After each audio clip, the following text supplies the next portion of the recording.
آج ہم ایک ایسے قانونی ایک پیچیدہ معاملے پر بات کر رہے ہیں جس میں تاریخ ہے، وراثت ہے اور بالی ووڈ کا ایک بہت مشہور خاندان بھی شامل ہے۔ جی، بات ہو رہی ہے سیف علی خان اور ان کے خاندان کی۔ بھوپال میں ان کی آبائی جائیدادیں ہیں اور ان کی مالیت کوئی 15,000 کروڑ روپے بتائی جاتی ہے۔ جی بالکل، 15,000 کروڑ ایک بہت بڑی رقم ہے۔ اور یہ معاملہ اچانک تقریباً 2 دہائیوں بعد پھر سے کھل گیا ہے۔ جی، ہوا یہ ہے کہ مدھیہ پردیش ہائی کورٹ نے ایک پرانے عدالتی فیصلے کو جو ٹرائل کورٹ کا تھا اسے کالعدم قرار دے دیا ہے۔ اوہ، اچھا۔ جی، اور اب حکم دیا ہے کہ اس پورے معاملے کی نئے سرے سے سماعت کی جائے۔ نئے سرے سے؟ جی ہاں، اور اس سارے معاملے کے آپ کہہ لیں مرکز میں ایک خاص قانون ہے، enemy property act. Enemy property act.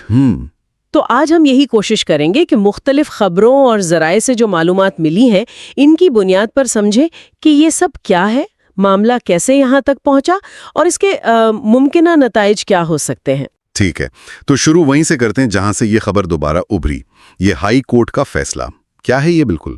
دیکھیں، مدھیہ پردیش ہائی کورٹ نے جو فیصلہ تقریباً 1999 یا 2000 میں ٹرائل کورٹ نے دیا تھا اسے اب مسترد کر دیا ہے۔ وجہ یہ بتائی ہے کہ اس پرانے فیصلے میں کسی ایسے قانونی نقطے یا پرانی عدالتی مثال کا حوالہ دیا گیا تھا جو شاید بعد میں سپریم کورٹ کے فیصلوں یا قانون میں تبدیلی کی وجہ سے اب آپ کہیں لاگو نہیں ہوتا یا متعلقہ نہیں رہا۔ اچھا، تو پرانا حوالہ استعمال ہوا جو اب ویلڈ نہیں رہا، یوں سمجھیں؟ بالکل، اسی بنیاد پر ہائی کورٹ نے کہا کہ وہ فیصلہ ٹھیک نہیں تھا اور اسے کالعدم قرار دے دیا۔ تو پھر وہ پرانا فیصلہ تھا کیا جس میں خان خاندان کو حقدار مانا گیا تھا؟ وہ جو 1999-2000 کا فیصلہ تھا اس میں ٹرائل کورٹ نے مسلم پرسنل لاء کو بنیاد بنایا تھا۔ مسلم پرسنل لاء؟ جی، اور اس کے تحت یہ تسلیم کیا گیا تھا کہ سیف علی خان، ان کی والدہ شرمیلا ٹیگور اور ان کی بہنیں صوبا اور سوہا علی خان، یہ سب بھوپال کے آخری نواب حمید اللہ خان کے قانونی وارث ہیں اور اس لحاظ سے ان جائیدادوں پر ان کا حق بنتا ہے۔ لیکن اب ہائی کورٹ کہتی ہے نہیں، اس پر دوبارہ غور کرنا ہوگا، اور وہ بھی آپ نے کہا 1 سال کے اندر اندر۔ جی، ہائی کورٹ نے حکم دیا ہے کہ نئے سرے سے سماعت یعنی ری ٹرائل 1 سال کے اندر مکمل کیا جائے۔ یہ اینیمی پراپرٹی ایکٹ کا نام بار بار آ رہا ہے، یہ کیا چیز ہے اور یہ اس وراثت کی کیس سے کیسے جڑ گیا؟ جی، یہیں سے یہ معاملہ تھوڑا تاریخی اور پیچیدہ ہو جاتا ہے۔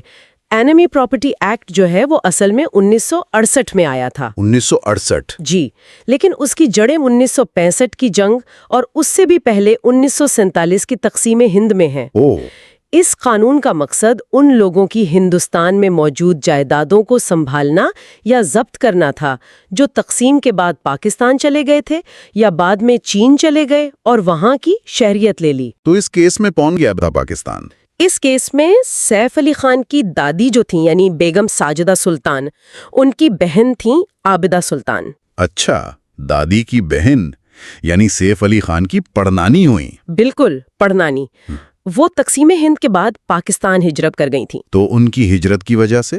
جی، اسی ایک فرد کی ہجرت کے بنیاد پر حکومت ہند نے کارروائی شروع کی اور بھوپال کی ان شاہی جائیدادوں کو اینیمی پراپرٹی یعنی دشمن کی جائیداد قرار دینے کا عمل شروع کیا۔ یہ تو بڑی عجیب بات ہے، ایک قانون جو شاید قومی سلامتی یا جنگ کے حالات کے لیے بنا تھا وہ دہائیوں بعد ایک وراثتی مسئلے میں استعمال ہو رہا ہے۔ جی، لیکن کیا یہ منطقی ہے کہ خاندان کے صرف ایک فرد پڑنانی کی ہجرت کی وجہ سے پوری کی پوری شاہی جائیداد جس کے اور بھی بہت سے وارث ہندوستان میں ہی رہے وہ اینیمی پراپرٹی بن جائے؟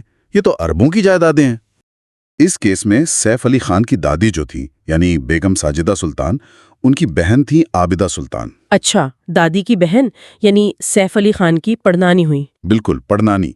وہ تقسیم ہند کے بعد پاکستان ہجرت کر گئی تھیں۔ تو ان کی ہجرت کی وجہ سے؟ جی، اسی ایک فرد کی ہجرت کی بنیاد پر حکومت ہند نے کارروائی شروع کی اور بھوپال کی ان شاہی جائیدادوں کو اینیمی پراپرٹی یعنی دشمن کی جائیداد قرار دینے کا عمل شروع کیا۔ یہ تو بڑی عجیب بات ہے، ایک قانون جو شاید قومی سلامتی یا جنگ کے حالات کے لیے بنا تھا وہ دہائیوں بعد ایک وراثتی مسئلے میں استعمال ہو رہا ہے۔ جی، لیکن کیا یہ منطقی ہے کہ خاندان کے صرف ایک فرد پڑنانی کی ہجرت کی وجہ سے پوری کی پوری شاہی جائیداد، جس کے اور بھی بہت سے وارث ہندوستان میں ہی رہے، وہ اینمی پراپرٹی بن جائے؟ یہ تو اربوں کی جائیدادیں ہیں۔ دیکھیں، یہی تو اس کیس کا سب سے بڑا اور بنیادی قانونی سوال ہے کہ کیا ایک وارث اگر دشمن ملک چلا جائے تو کیا اس کی وجہ سے پوری مشترکہ جائیداد اس قانون کے دائرے میں آ جاتی ہے، یا صرف اسی فرد کا حصہ متاثر ہوتا ہے جو ہجرت کر گیا؟ قانون کی تشریح کیا ہے، اس کا اطلاق کیسے ہوگا، یہی وہ مرکزی نقطہ ہے جس پر اب نئے ٹرائل میں بحث ہوگی اور فیصلہ کیا جائے گا۔ اور یہ جائیدادیں بھی تو کوئی عام نہیں ہے، ذکر آ رہا ہے فلیگ سٹاف ہاؤس کا۔ جی، جو سیف علی خان کا بچپن کا گھر بھی بتایا جاتا ہے۔ اچھا، اور پھر نور الصبح پیلس، دارالسلام، حبیبی بنگلہ، احمد آباد پیلس، کوہ فضا، یہ تو تاریخی مقامات لگتے ہیں۔ بالکل، ان میں سے کئی تو اب شاید ہوٹل بن چکے ہیں یا کسی اور استعمال میں ہے، لیکن ان کی تاریخی اور ظاہر مالیاتی اہمیت بہت زیادہ ہے۔